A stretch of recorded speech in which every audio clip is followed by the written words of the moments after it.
Hi, everyone, and welcome back to another episode of Dia-Logue, the Diapoint Podcast. I have a very special episode today with a very special guest. I am so excited. He doesn't really need an introduction, but at the same time, he does. When we use the phrase or the sentence, "Not all heroes wear capes," he epitomizes that vision because he's not wearing a cape. Sometimes he's on a bicycle. Lately, he ran a marathon, and he's an entrepreneur and so much more. He's just such a inspirational person who I'm really grateful to have met a few years ago, and been an inspiration in my son's life as a person living with type 1 diabetes. It's Phil Southerland, and it's just such an honor to have him on the show. He was born in Tallahassee, Florida, and he was diagnosed with type 1 diabetes when he was only 7 months old. That was the youngest case of diabetes on record in the world at that time. His parents were told that he would be dead or blind by the age of 25.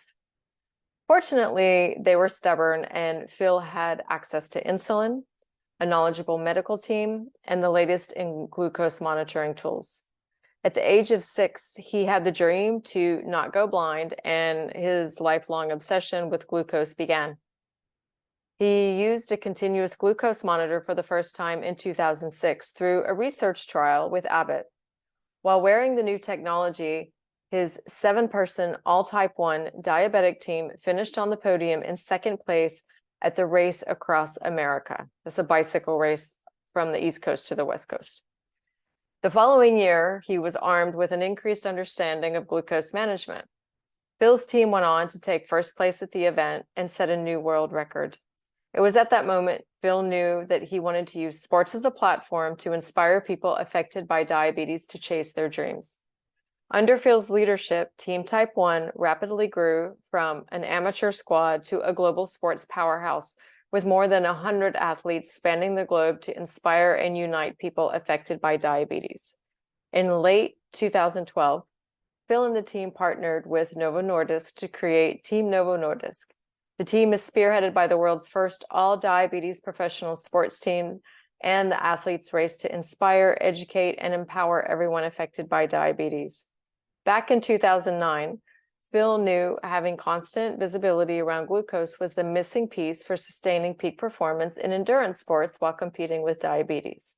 He applied for a conceptual patent to bring CGM data to a bicycle head unit or a computer. Phil approached company after company hoping to make this advancement possible, and it was Chip Hawkins, founder of Wahoo Fitness, who made the impossible a reality when he connected CGM data via Bluetooth to the Wahoo Element Bolt in late 2018. By overlaying exercise data consistently and accurately with glucose data, Phil experienced an aha moment connecting the dots with glucose levels, fuel management, and exercise performance. He says he learned more in 15 days with CGM data on a head unit than he had in the previous 15 years. He also realized that the true value of the supercharged data was not just for athletes with diabetes, but for every athlete across the globe. And out of that, Supersapiens was born. In 2019, Supersapiens approached Abbott about bringing their technology to the athletic community, and a partnership was soon established. In September 2020, Abbott announced that its LibreSense glucose sport biosensor had achieved a CE mark. It is the first CGM approved for non-diabetic use in the world. By combining Abbott's proven track record in glucose sensing technology along with the Supersapiens app and personalized analytics, athletes are better able to understand the correlation between their glucose levels and their athletic performance. Throughout his career, professional highlights include speaking at the United Nations on World Bicycle Day, leading a session at South by Southwest, and addressing audience at the ADA and AADE. Phil is a dedicated and proud father to 4. Along with his wife, Dr. Biljana Southerland, and their 3 youngest boys, Phil calls Atlanta, Georgia home. He is a supporter of the High Museum, a former board member of Camp Kudzu, Hope Sports, and JDRF. He is a vicarious reader and enjoys collecting rare wines and watches. Phil is the author of the book Not Dead Yet, which I highly recommend, which chronicles his life from early diagnosis of diabetes to professional cyclist and his mission to change the face of diabetes on a global scale. Please welcome Phil Southerland to the show. And with that, I welcome Phil Southerland to the show.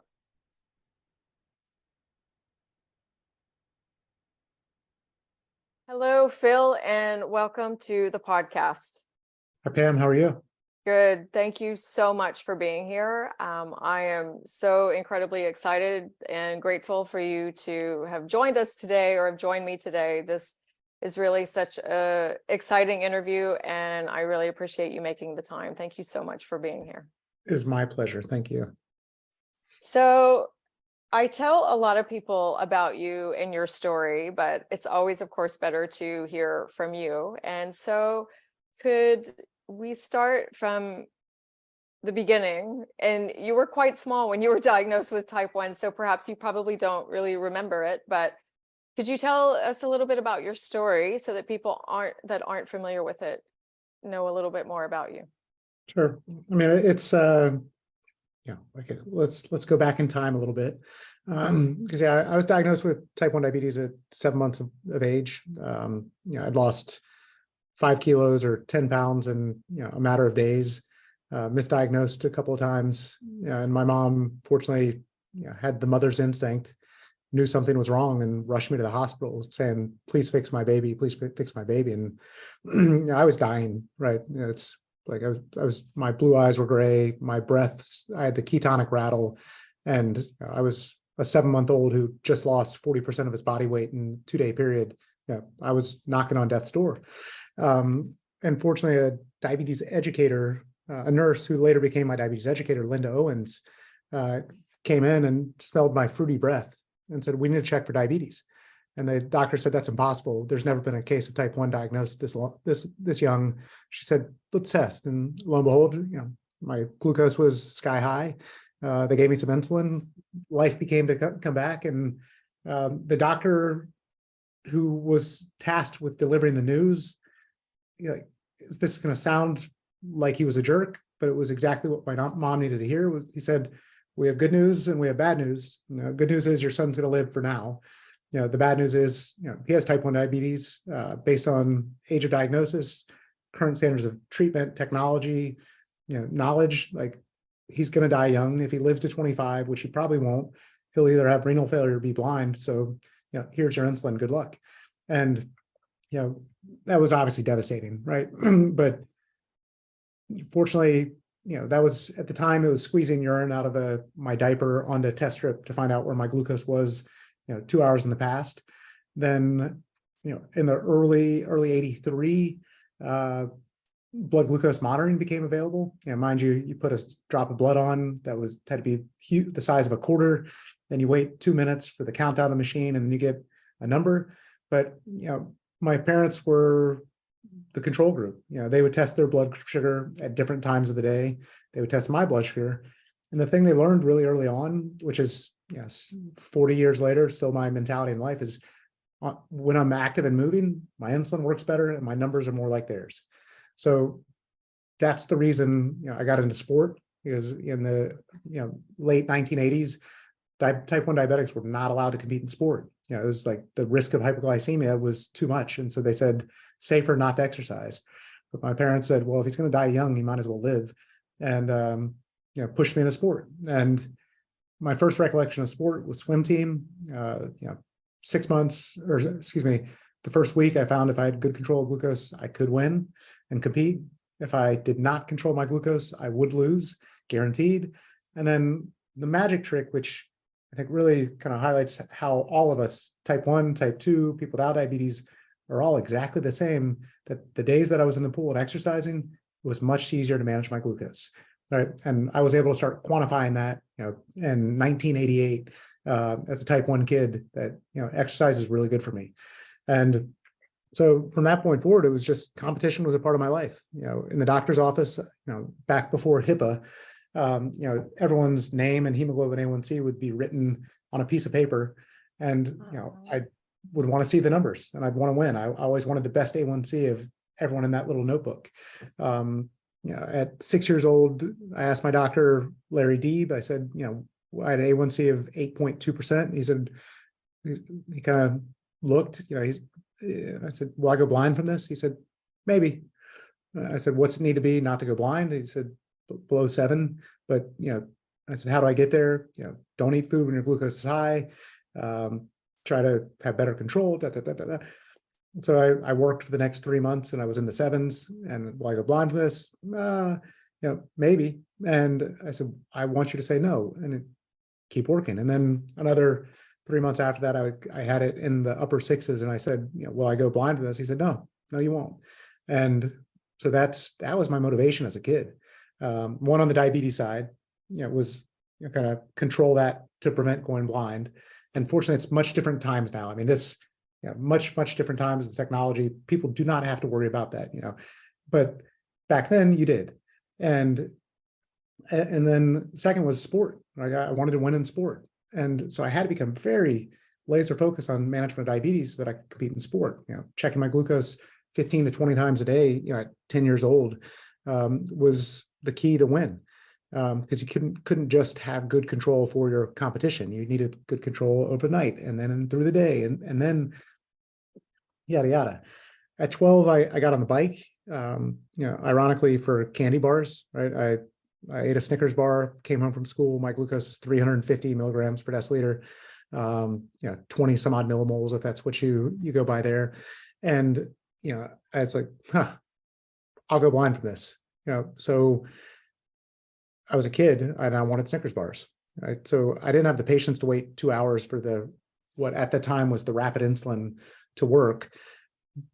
So I found I could ride my bike to the gas station about 2 miles from my house, eat a Snickers bar, go ride my bike around the neighborhood till my legs, kind of started hurting.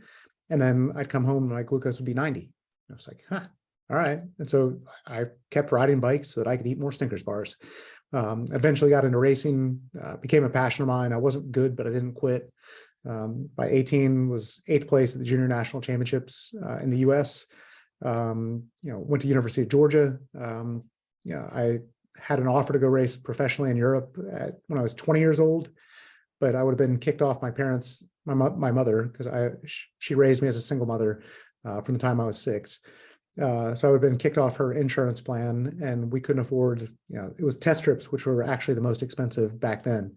So I had to turn down an offer to race professionally so that I could have insurance and keep getting my drugs and insulin and test strips. And that was a good thing in hindsight, because the next semester I met my buddy Joe. He wasn't taking good control of his glucose through the bike and our friendship. He started to, he lowered his hemoglobin A1C from near 11% down into the 6s. He said, Phil, you saved my life. Thank you. And, that was the reason I started Team Type 1. I started helping, reaching out to others in the diabetes community. And mind you, it was very stigmatized disease back then. We didn't, have sensors on our arm to say, yeah, I'm one of them. What's your story? It was, people went to the bathroom to check their glucose. They went to the bathroom to do their insulin. They did not talk about diabetes because it was a life of everything you could not do. And as I learned more about how people were struggling, I was like, we can change this, and sport could be our platform. I said, diabetes needs heroes. So, we did a JDRF Ride to Cure, told Joe's story in a keynote speech. We were drinking a cold beverage in California afterwards. And people said, you guys need to do something big, ride your bikes across America. I just graduated college, $70,000 in debt, which was a lot of money back in 2005, a lot of money. And I said, but we could race across America. There's a race. I can probably manage that. And so that's where the idea came from. And so put a team together, was able to go to a cycling trade show, raise about $85,000 in product sponsorship, bikes, wheels, glasses, helmets, clothes, things of that nature. We had no cash. So my team was kind of like, Phil, we know you say we're going to do this, but there's no money. How are we actually going to do it? I said, I'll find the money. That's been a theme of my companies and employees the entire time. I'll find the money. I'll find it. I promise I'll find the money. I know someone else on Zoom is laughing right now. And then, lo and behold, I got put on a trial with continuous glucose monitor. And this is when my life really changed. Because look, I'd had great A1Cs. Like once I went to college, I got them below 6s, but I suffered from a lot of hypoglycemia, right? Severe hypoglycemia. That it was, I had seizures in the night. I had some weird thing with my eyes that when I would go severely hypo, my eyes would turn to fire. And that was what saved me in the night, multiple times through college, is because I slept with my contacts, even though I wasn't. And when my eyes would turn to fire. Like I've never had a doctor who could explain this to me, but that's how my body kept me alive. Wow. So once I got a continuous glucose monitor, in 20 days of seeing all the data, I learned more about what everything did to my body than in 23 years of what I thought having really good control of my glucose. And so I said to my doctor, Bruce Bodie here in Atlanta, Georgia, I said, look, if we're going to do this race across America, it's meant to be positive. It has to be positive. We cannot allow diabetes to be our excuse for failure. And more importantly, we can't afford to die in the middle of the country and let that be the story that's told of this team. Oh no, that would have been horrible. And so, Bruce said, well, Phil, let me introduce you to Holly Culp at Abbott. She's a pioneer. She's an innovator. Like she'll sponsor your team. She'll get you this. We'll do the trial. And I met Holly on January 25th, 2006. She agreed to fund my team and said that they would get us the technology under a clinical trial. And boom, the dream was real. And kind of the race across America that year is where it all began. I can give you chronological more from there to there, but we were on the start line, and mind you, we'd gotten the technology the night before the race. We had no idea how to use it, in competition. I had never once checked my blood sugar on a bike ride in my entire life. So I thought I knew where my glucose needed to be, but I didn't know what was happening while I was on the bike. And before I jump into that, it was, you should have seen the looks of people, at that race. I was there to win, and everyone laughed at me. Like a team of diabetics, you're going for victory. Good luck, kid. And then they would start laughing because it was, no one had ever seen a team of people with diabetes do something like this. And no one believed we could do it, but we did. And, that's what I think makes people diabetes so strong, is when you can, then you do. And so we started the race, glucose all over the place. We were behind by about 2 hours behind a team of professional bike racers who had won the race two prior times. Vail Beaver Creek, awesome group of guys. But then in Durango, Colorado, we kind of had this realization that if our glucose is between 140 and 180 milligrams per deciliter, we feel really good. And so we started making titrations to stay between 140 and 180. We started going a lot faster. And lo and behold, we got across the country in 5 days, 16 hours and 4 minutes. We lost the race by 3 minutes overall, but for our division, we won and set the record. And so that was kind of the starting point. Was able to bring other pharma partners on board. And then at 25 years old, I got to do the race a second time. I had the navigator on for the entire year leading up to it. We all knew what our glucose needed to be. We all knew how to titrate. We all knew we were going to win. And so did everyone else on the start line in 2007. They were scared of the diabetic team the second year, which was cool to see how quickly sport could change the perception of, a population. And, second year, we led the race start to finish, much tougher conditions. I do want to qualify that, but our time was 5 days, 15 hours and 43 minutes. We set yet again another world record. And at 25 years old, when I was supposed to be dead, when I was supposed to be blind, I stood there as world record holders with 7 other people with type 1 diabetes. And, still one of the prouder race moments of my life. And I think that's the reason everything that's happened since then has happened since then. That's amazing. Have you ever seen, or did your mother ever see that doctor again? Like since you've been doing the doctor who told your mom that you wouldn't live past 25? No. But my pediatric endo, Larry Deeb, he's become a good friend. I remember a conference in Turkey when I was 30 years old. I was giving a speech. He was giving a speech. And I asked him again, I said, am I going to go blind? And he goes, no, because you made it this far. You will probably never, knock on wood, right? You'll probably be fine for the rest of your life. And I was like, thanks, Larry. And, we've worked together on access to medicine projects in Africa and developing countries because, while I'm alive and well, I've never had to worry about insulin. I've never had to worry about test strips. I've never had to worry about continuous glucose monitoring. And there's still a lot of people in the world who do. But it's been fun to see what an impact helping underprivileged diabetes populations can mean to those children and their parents. And it's been an honor to work with Larry on that project. Amazing. I have so many questions, and that was such a wonderful summary. And I read your book, and I remember the candy bar story very vividly. And I think as for a lot of children, that's a lot of motivation. And sometimes I even tell my son that I'm like, hey, you want a burger and fries? We have a lot of, I don't want to say like designer burgers, but really good quality burgers. I think that's happening throughout the world in a lot of places. And that coupled with like fries and, everything else can be really tricky. But we've experimented. And I said, if you have this kind of for lunch and then you go do some exercise after, the results are just incredible after doing it.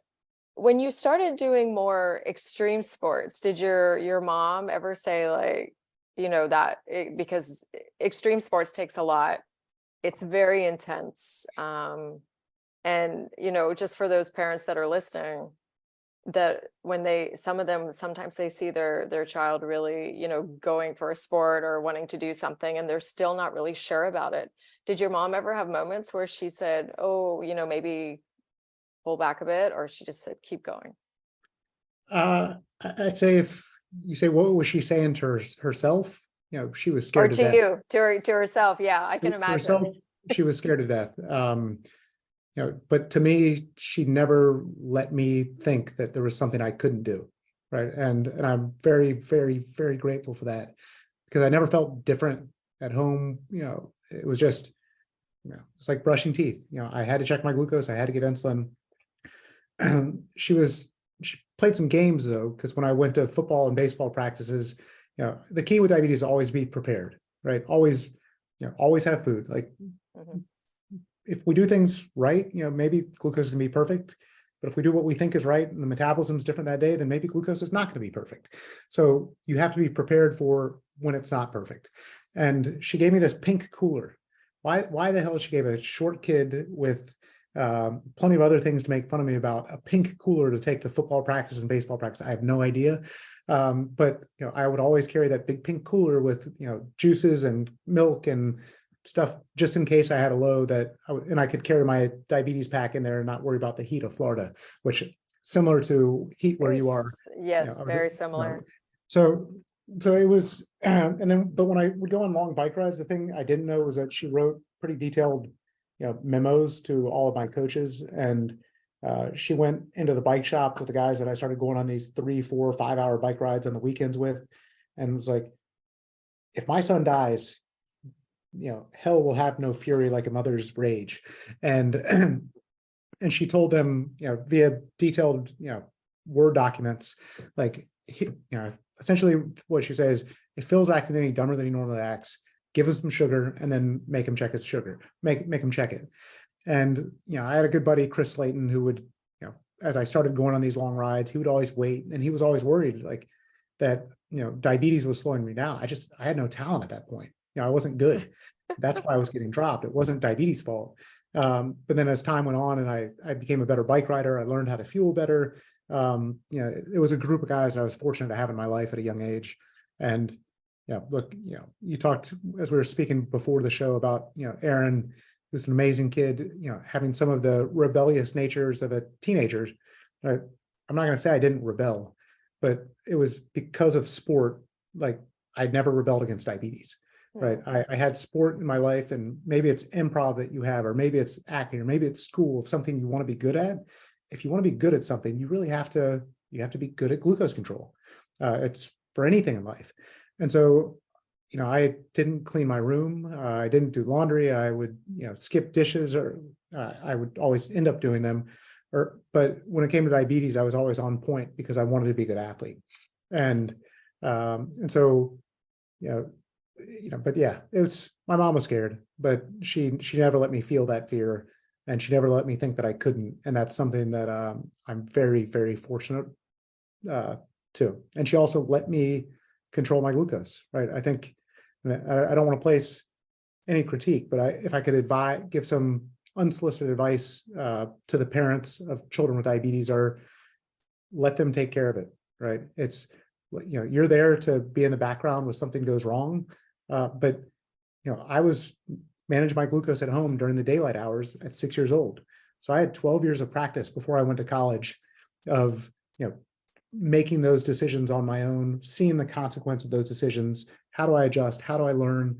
So by the time I went to college, I was pretty well prepared to, own it 100% of the time. And in college, I told my friends, and all throughout life, is, I act any dumber than I normally act. Give me sugar, give me a Coke, and then, make me check my glucose. And, the friends who needed help at sometimes, they were there to help. But they wouldn't have known what to do if I didn't educate them. So that's, we're not weak, we're not different. But if one day we make a mistake and we have low glucose and we need help, people around need to know what to do. And so that was important lessons I got from my mom. Amazing. I love that. And so you talked about then wearing the CGM in the race across America. And as I did not know that, correct me if I'm wrong, CGMs are not allowed in professional bicycle races. They're now, although they've been used in professional bike races from 2007 now through today. 2 years ago, the UCI governing body for cycling did ban them, granted, for people without diabetes. So if you have type 1 diabetes, you can use a continuous glucose monitor in professional competition. If you don't have diabetes, then you're not allowed. And again, managing glucose matters for all of us. Type 1, type 2, pre-diabetes to professional athletes who may never have diabetes.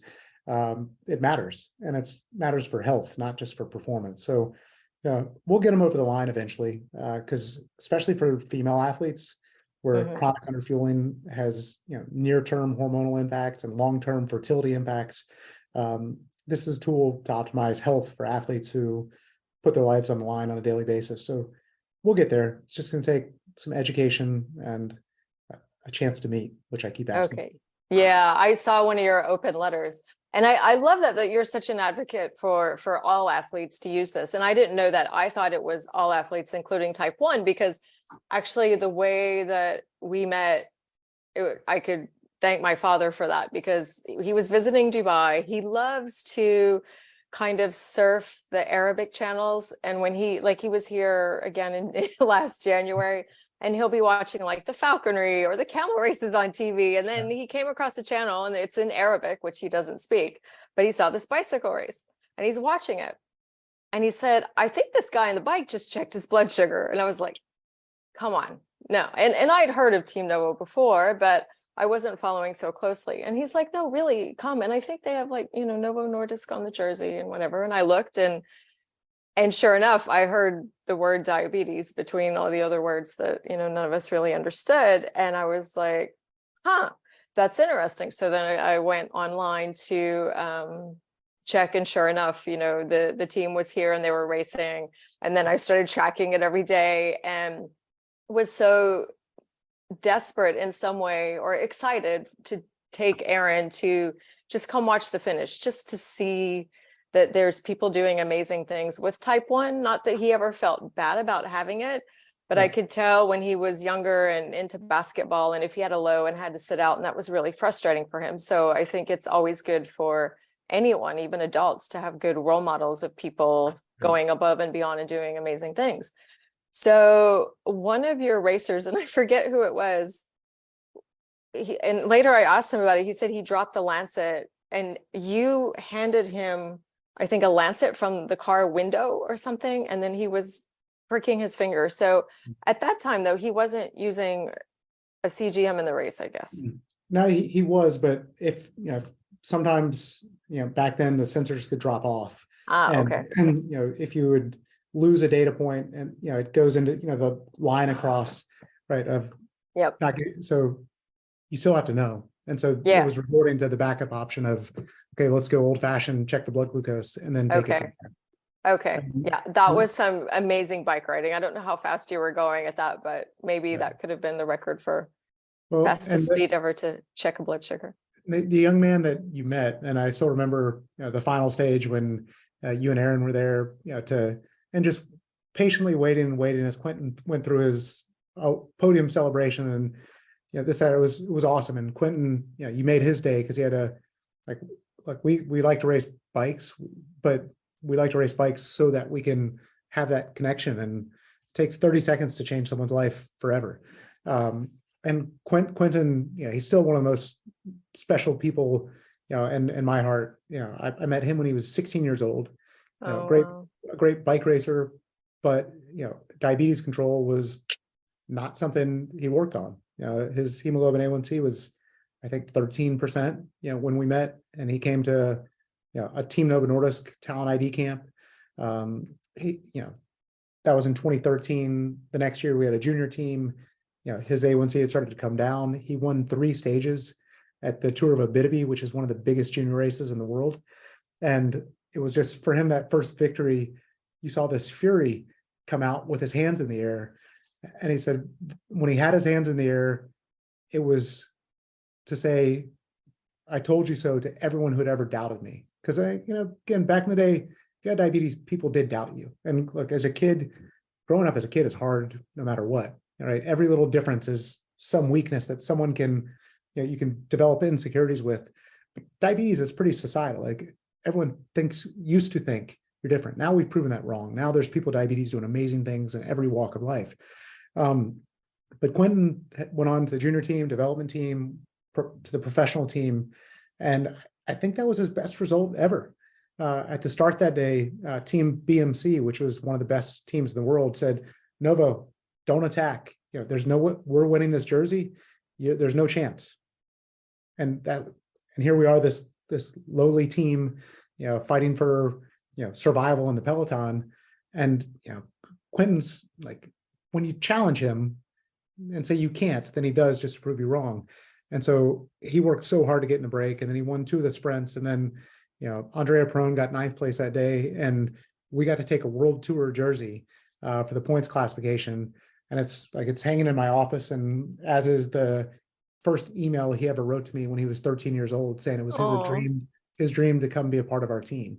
And so that's, I think, the message for all the listeners, just, inspire your kids to dream, and if you have diabetes, find something to dream about. It could be being a grandparent. That's a beautiful dream.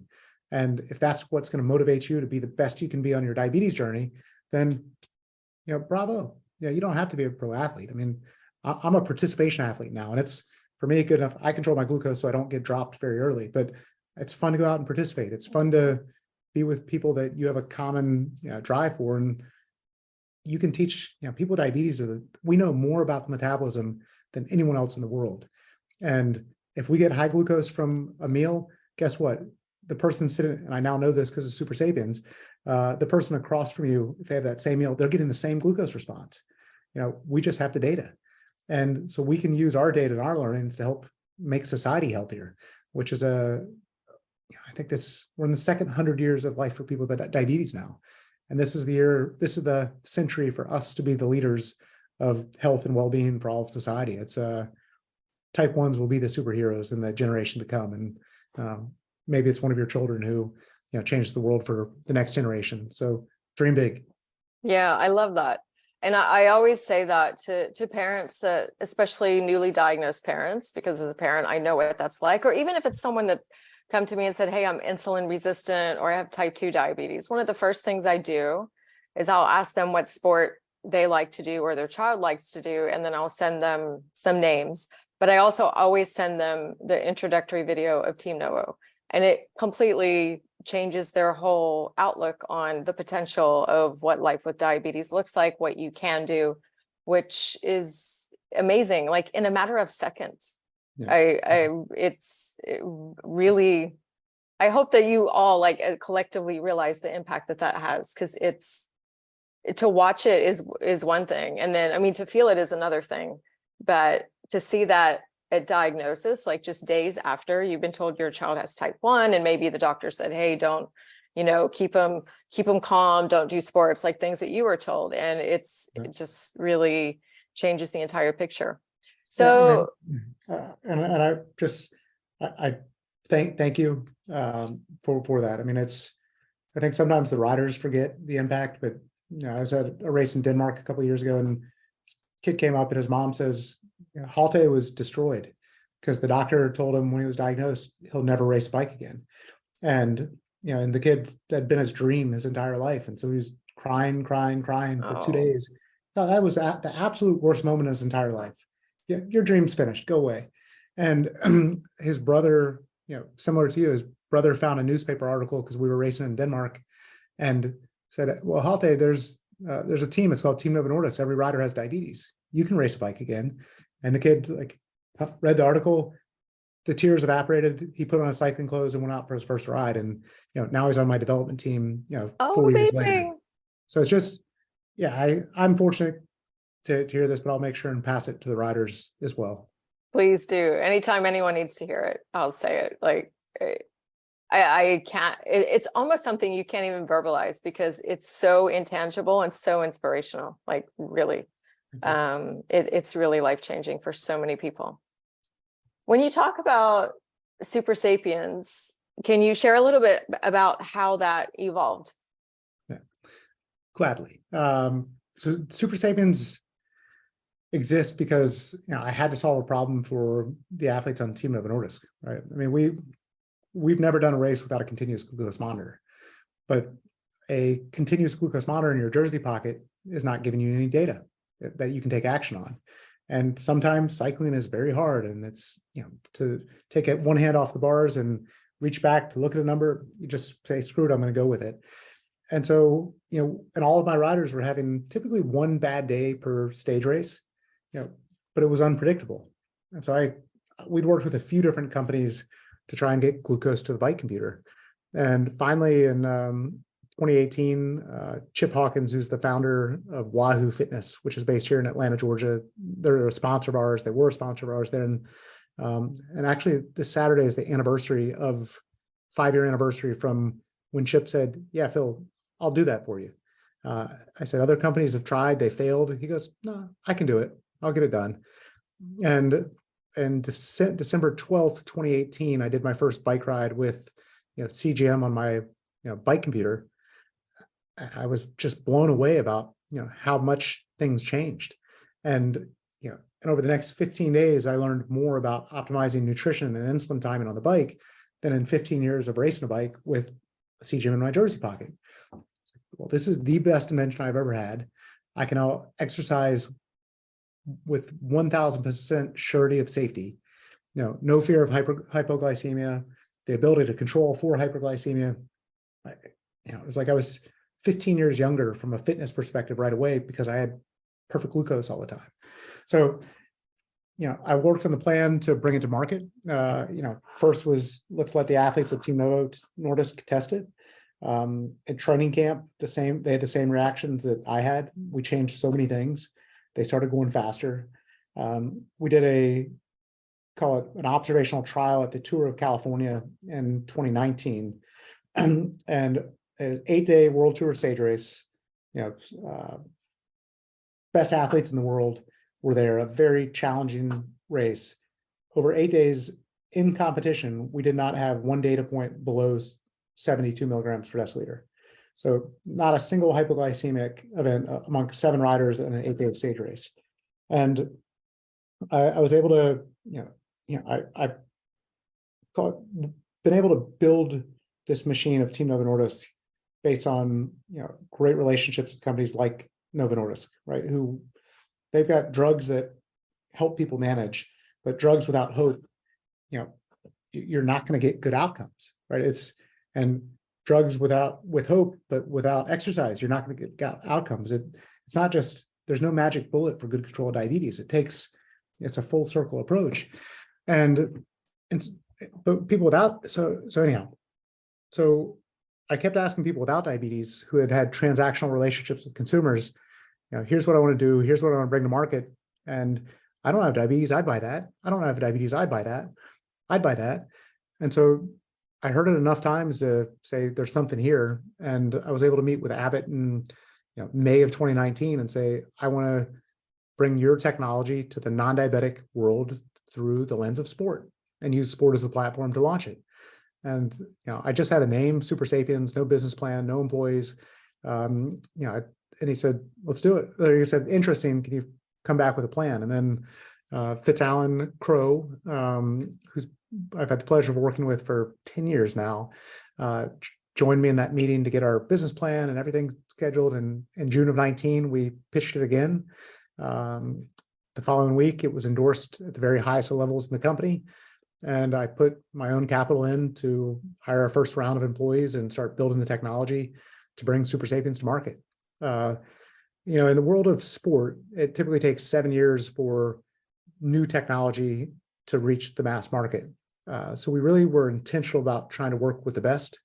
So in cycling, we started working with Team Jumbo-Visma.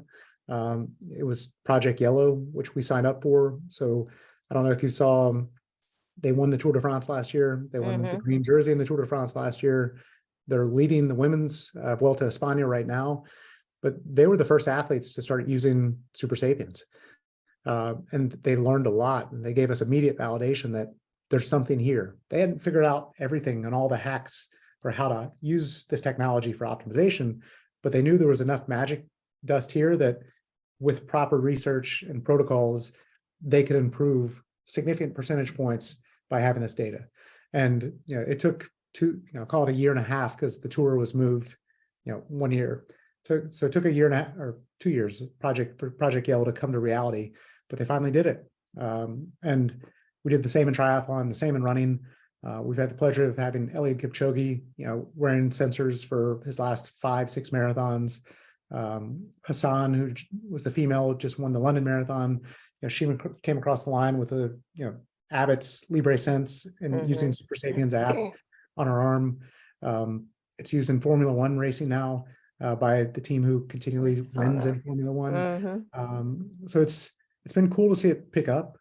And but what we didn't understand was, for those of us within diabetes, glucose is a language we know, right? We speak the language. We know what causes spikes. We know what causes drops. We know where we feel best because we've been quantifying it for so long.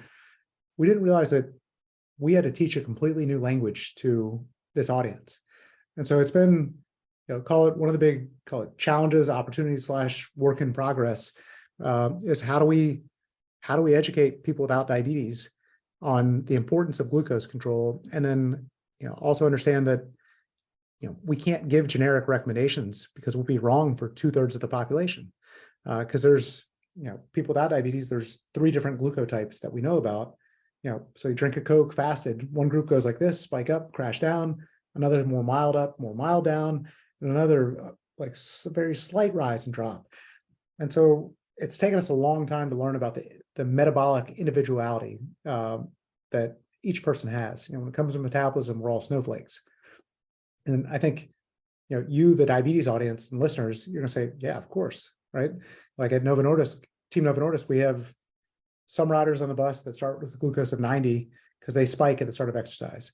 Others start with a glucose of 200 because they drop at the start of exercise. Others like to start somewhere in the middle because we're all unique and we all have to find our own way to do things from an insulin dosing and timing standpoint. Well, guess what? We're not alone. It's the exact same for everyone without diabetes. We are so much more alike than we are different. And for me, of course, someone who's been as immersed in glucose data for so long, it's been a massive validation to know that it's not as easy as one would think, and that's if you have a functional pancreas. So for us all to do what we do, having to call it manualize our metabolism, I'm really proud of everyone with diabetes, frankly, because it's not easy. We know it's not easy. You know it's not easy, but it's something that when we do it right and we stay with it and committed to it, we can do anything anyone else can do, and we can do it better. And it's the power of glucose control that allows us, to dream like this. That's true. It is a superpower. I truly believe that. And when I was watching Team Novo, and I thought, because I can, understand a little bit from what I see in my child's blood sugar, that if it's good and in range, he's feeling better, he's doing much better in sports and performing better, and even cognitively in school, everything. It affects everything. Yeah. Then if you don't have that number, or you don't have that indicator, even if you have a functioning pancreas, you don't necessarily have that. I don't want to call it an edge, because it's not, it's exhausting, but it is like some kind of superpower. So professional athletes are using it. But one of the big questions, and I had a discussion earlier on the podcast, is do people without diabetes need to be using CGMs? Because it is in some populations becoming kind of trendy. And before, when I would see people like in the gym with a CGM, and I'll never forget, I went to one kind of boot campy workout, and there was a woman with a CGM on, and my workout was affected because I started to the mom in me started to worry and watch to make sure she didn't have a hypo while she was exercising, because it was intense. And, she would likely have had probably type 1 diabetes. But now if I see someone in the gym or out with a CGM, and I think, oh, they just might be wearing it for different reasons. Yeah. Is the general population educated enough yet to really optimize this technology? Or what needs to happen to have people make sense of the numbers that they're seeing and the information that they're getting? Yeah. So as said, it's a new language, right? And it takes time and it takes immersion if you're going to learn a new language. I say that because I can speak just a little bit in a bunch of languages, but I'm not proficient in any aside from English, because I've never just immersed myself. So the journey of immersion does take time.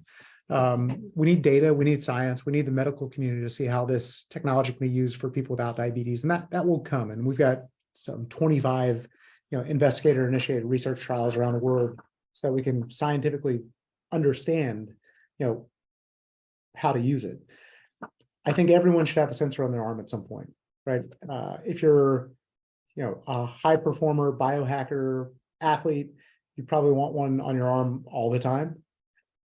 If you just need some basic guidance for behavior change and nutritional optimization, you can learn a lot in a month about, what does what to your body. And you think 90% of the time people eat the same things, right? You've probably got 10 scattered meals that 90% of the time you eat those 10 meals.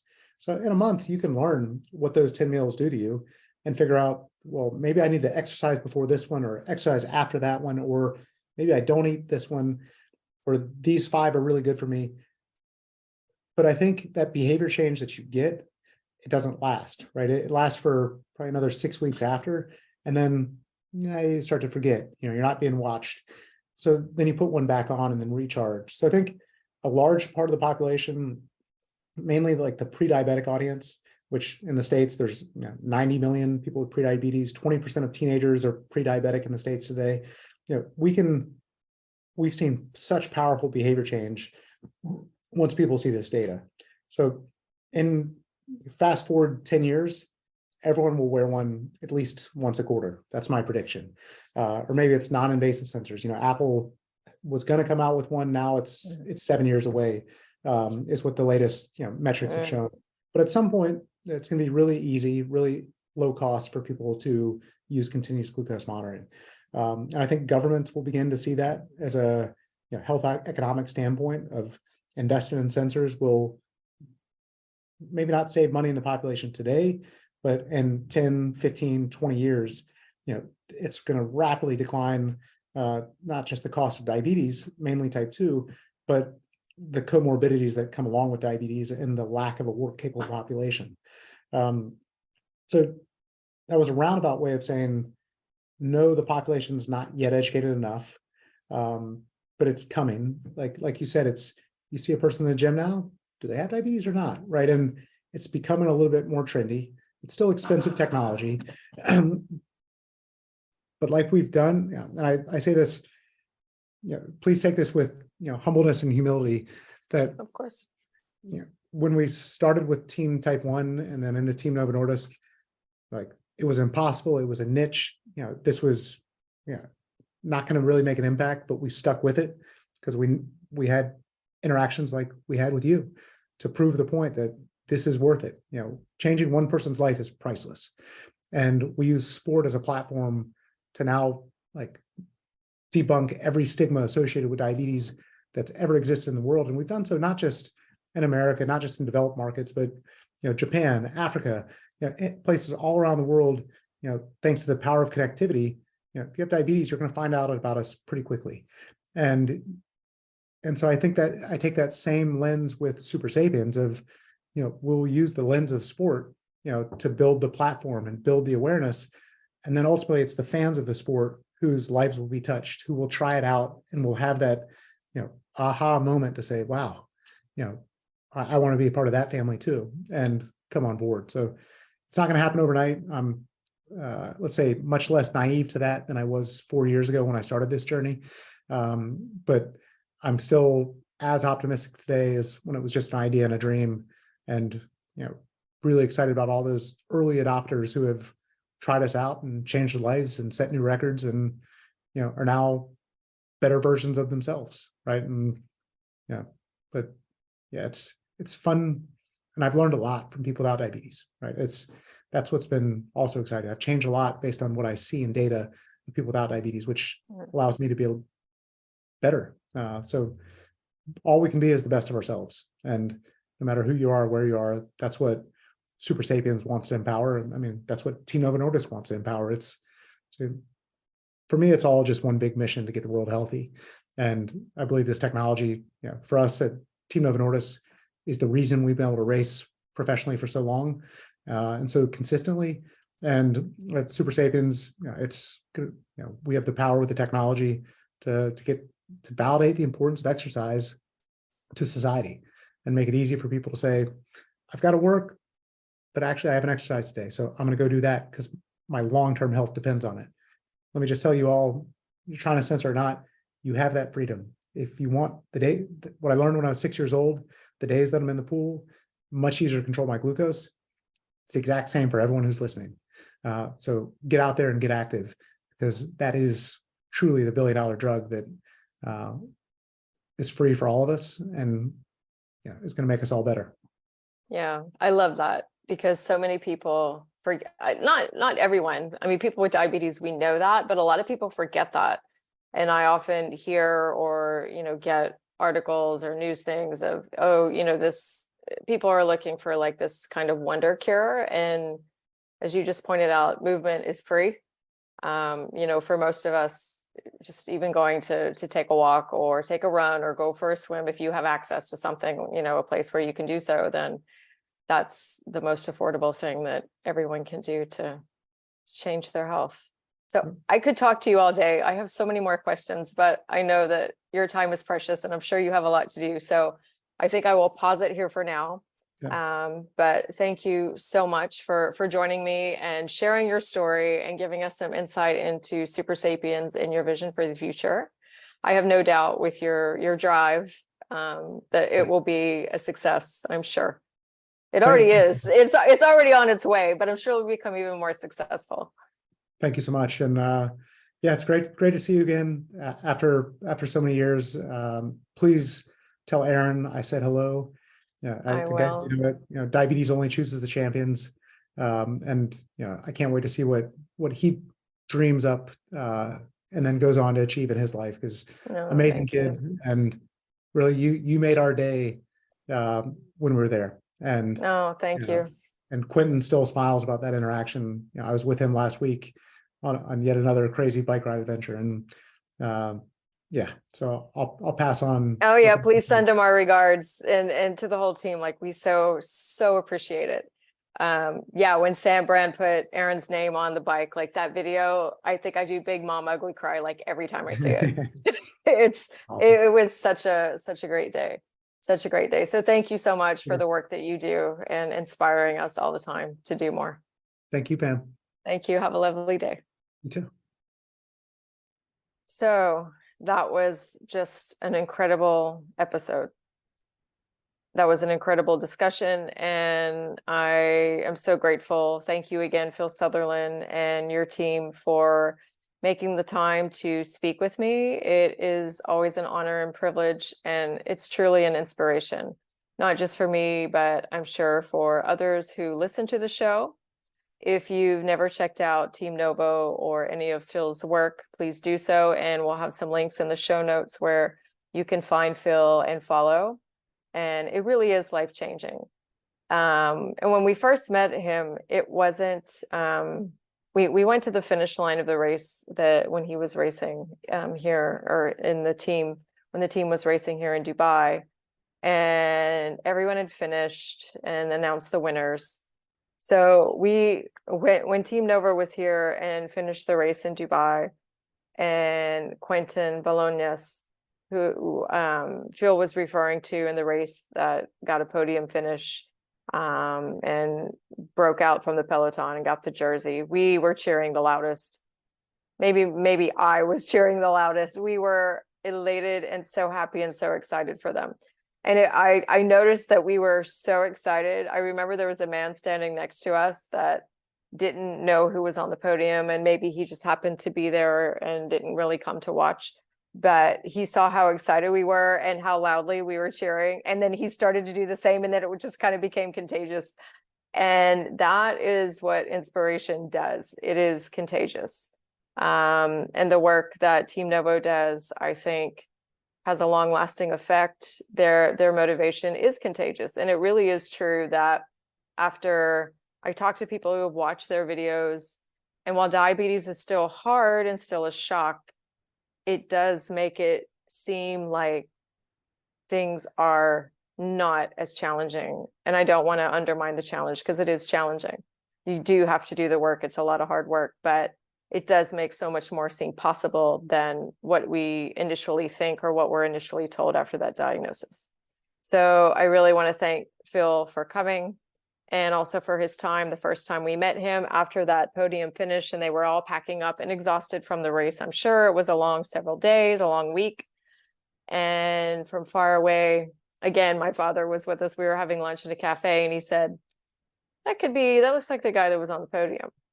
And we walked across the street and just to say hello. And I didn't know what to expect. I didn't know who was there, but we just went over to say hello and thank you and congratulations. And my son was with me, and they stopped and they took time and just talked to him. And that, like Phil said, you can really change someone's life in 30 seconds. Those few seconds, or about a minute or so, that we spent was so precious. And sometimes the impact and changes and things that people do, it doesn't always have to be something huge, but taking that time, that 30 seconds, I think that's another lesson that I always get out of this, is big change can happen in just a very short time, and positive change as well. So I could go on, because I'm still super excited and pumped after this lovely interview and discussion, but I'll stop here for now, and we'll keep you posted on what Phil is doing, as well as we follow Phil and Team Novo closely. So thank you all again for listening to the show.